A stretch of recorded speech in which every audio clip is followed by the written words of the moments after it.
Assalamualaikum warahmatullahi wabarakatuh.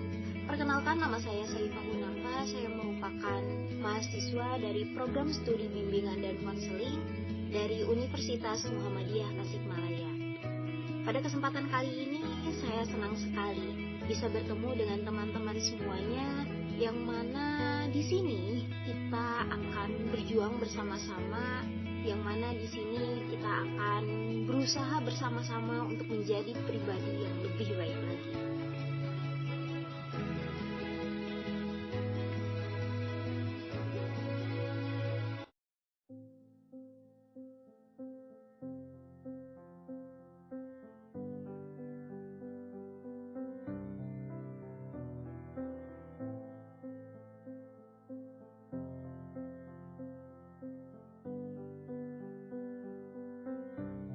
Pada saat ini, mungkin aku melihat dirimu sebagai seseorang yang bahagia, yang penuh dengan keceriaan pada setiap harinya.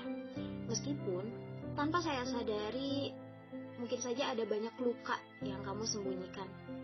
Luka pengasuhan, keluarga yang tidak utuh, hilangnya peran orang tua di dalam keluarga, selalu dibandingkan, merasa rendah diri, merasa diri banyak kurangnya, merasa tidak ada apa-apa atau tidak punya kelebihan apapun, dan hal yang lainnya. Namun, sadarilah bahwa kamu tidak pernah sendiri. Kamu hanya perlu berdamai dengan keadaan yang mungkin saja sangat menyiksa dirimu itu. Tidak apa-apa. Sungguh, kamu sangat boleh merasakan kecewa, sedih, dan juga marah. Silahkan, lakukanlah. Asal jangan sampai merugikan dirimu sendiri maupun orang lain. Dan yang paling penting, jangan pernah melukai dirimu sendiri. Perjalanan hidupmu masih sangat panjang.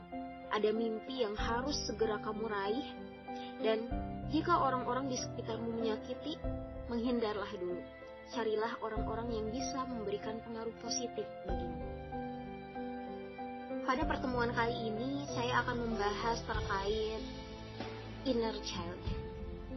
Mungkin sudah tidak asing ya kita dengar apa sih inner child itu. Namun di sini ingin saya sampaikan terkait hal yang begitu penting padamu, bahwa dirimu penuh dengan potensi. Mari kita sembuh dari inner child yang terluka.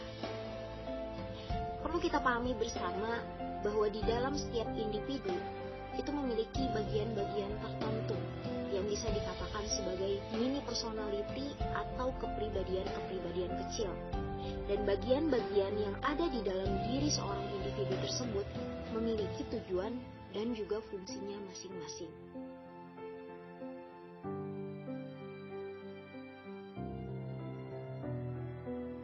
Berbicara mengenai inner child ini tentu menjadi hal yang sangat-sangat luar biasa sekali. Sebab apa? Yang kita lihat pada saat ini, inner child cukup memberikan pengaruh yang luar biasa bagi orang-orang.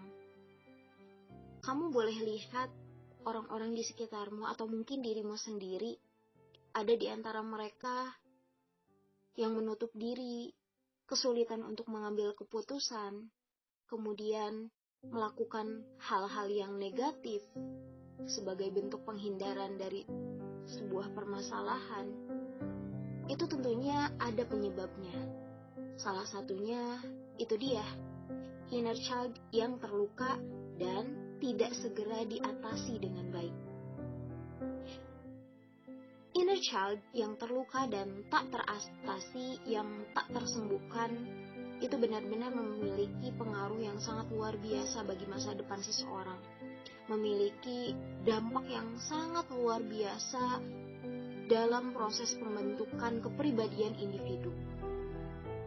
Dalam sebuah penelitian yang dilakukan oleh Angga Dewi pada tahun 2020, ia menyatakan bahwa dari 153 remaja yang mengalami permasalahan pribadi, 74% permasalahan muncul di usia remaja mereka. Permasalahan akademis, relasi sosial, maupun citra diri menjadi permasalahan yang umum sebagai akibat dari permasalahan yang muncul di usia remaja. Sementara itu, 26% muncul sejak masa kanak-kanak. Hal tersebut memiliki arti bahwa pengalaman yang mereka bawa sejak masa kanak-kanak cukup mempengaruhi perilaku di masa remaja saat ini.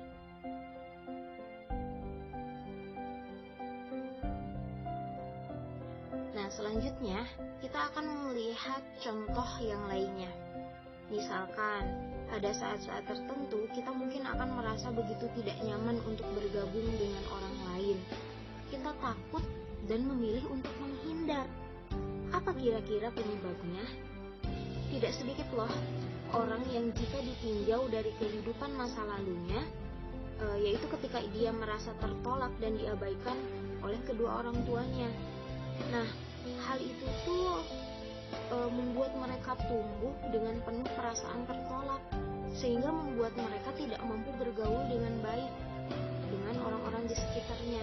Dan terkadang untuk tampil di hadapan banyak orang pun dia merasa tak mampu. Apa yang ia takutkan sebetulnya? Ya, penolakan dari orang lain, sebab dia merasa trauma dengan sesuatu yang terjadi di masa lalu.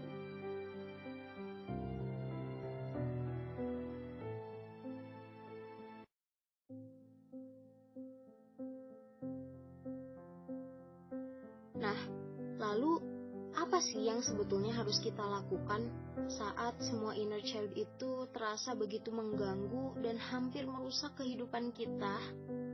Nah, jika kamu merasa begitu berat dan sulit dengan adanya inner child itu, maka itu tidak apa-apa. Itu merupakan bagian dari proses. Namun, cobalah untuk lebih mengenal dan memahami dirimu sendiri. Lihatlah dirimu.